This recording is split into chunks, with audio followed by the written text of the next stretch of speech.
I'm going to rebuild. This is a P-valve, and this goes on a DY dry suit or any dry suit. But the first thing you have to do, this part here is a cover, so you have to get that. Got to get that screw out, and then you can get to the innards and use your rebuild kit. Once you have removed the cap by loosening this set screw here, you can use a little Torx or maybe an Allen. I used a Torx. So you take this part off. Underneath that cap, you're going to find a little mushroom valve like this. You're going to dig that out. Then you're going to find that there's an O-ring also there, which might be a little bit more difficult to get. Let me see if I can show you how I do it. Push it together. This is really not a great angle, but you can dig at it a little bit with your fingernail, but if you can't get it, push it together, and usually you can get it to come right out. Like that. So once you have the O-ring out, I would go ahead and replace the flat little flapper that goes, you're just going to push that in, and you're going to put a new O-ring in it. Then you can put the cap back on it. Okay, the new flapper's installed. Then you're going to set the O-ring down on the groove, and you're just going to press that down in there like that. And if you have any pump silicone spray, that could work. Or if you have a tiny amount of silicone lube, which I put some on my O-ring, then all you'll need to do is press that down in there and then press the O-ring on. Then you're going to put the cap back on, and the cap is here. I'm just going to screw that back down on there. You got to make sure that set screw is all the way out. Okay, now I have a little bit of clearance there, and then I'm going to tighten that up, and then we're going to go to the inside of the suit. I'm going to flip the suit inside out on the leg, and I'm going to show you how to do the flapper, the little duck bill. I think it's called a duck bill. I'll show you how to do that. Okay, so now I've flipped the suit inside out. The inside looks almost like the outside does, but this is not removable. You're not going to unscrew this part. You're looking for this screw, which we're going to take out. Underneath this little screw, you're going to find a little bushing like this, and the little duck bill that looks like this. There you go. We're going to replace those. So you're going to use your an Allen key or paper clip or something, anything you've got that'll reach down in there. I wouldn't use anything too sharp in case you accidentally press it against the suit. So something that's blunted. When you dig around in there, the first piece that comes out is this, and that raised part goes in first. So when that comes out, it's going to look just like that. When you put it back in, the raised part has to go back on top of the duck bill.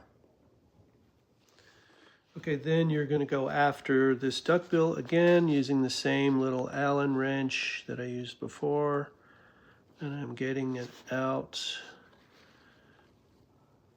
And I really can't tell you if this one it looks okay, but I'm just going to change it anyway. I have the kit, so I'm going to get rid of that one and my old bushing, and then I'm going to put the new duck bill. You may just want to inspect it. If you have some vinegar on a Q-tip, you may want to just clean it out in there a little bit.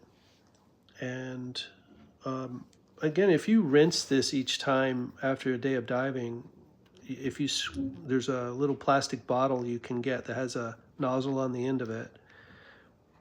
Put some water through it and keep it clean and your parts will last longer.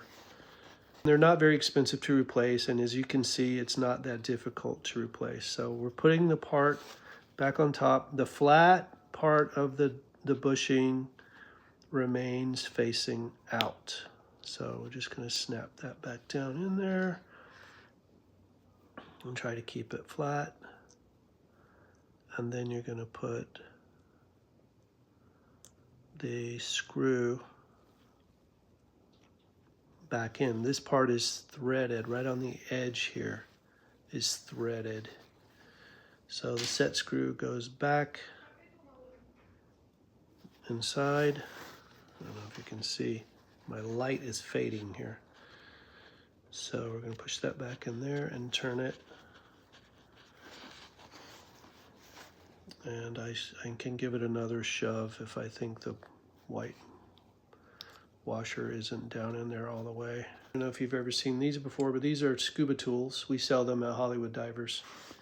And this has the correct size.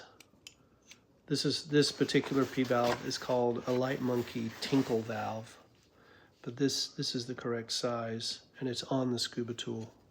This is something you can keep in your kit. It doesn't fit everything. And just kind of work that in there, make sure everything goes in there smoothly. If it doesn't go right in, something's wrong. And you shouldn't have to crush it down in there. So make sure it's just snug. And that's it. It's done. This helps you hook up to your, your condom catheter goes on this, and then this in with the O-ring allows you to just, while you're wearing the suit, you can just snap into place. Now, once that's snapped in, this is an open valve. If you unhook this, it's closed, so it won't leak. You can't push water through this unless you have this piece snapped into it. So now when that's snapped in, if you open this and you squeeze your plastic water bottle or your vinegar or whatever you're using, water and vinegar is best. If you squeeze your liquid through there, you should see liquid bubbling out of here. And also, don't forget, when you are about to go diving, it's best if you pee through the tube and prime the tube. Go pee before you get into the water, and then this will operate much easier. Otherwise, everything collapses, and it can be painful too. So when you're not using this and you're not hooked up and you're just diving dry, but you're not using your P-valve, I would take this out. I would also make sure this is shut, and that way you don't get a leak, okay? All right, thanks for watching. If you need any of these parts, by the way, we sell these parts. We sell the Tinkle Valve and these quick disconnect parts at Hollywood Divers. Okay, have a great day. Have a great dive.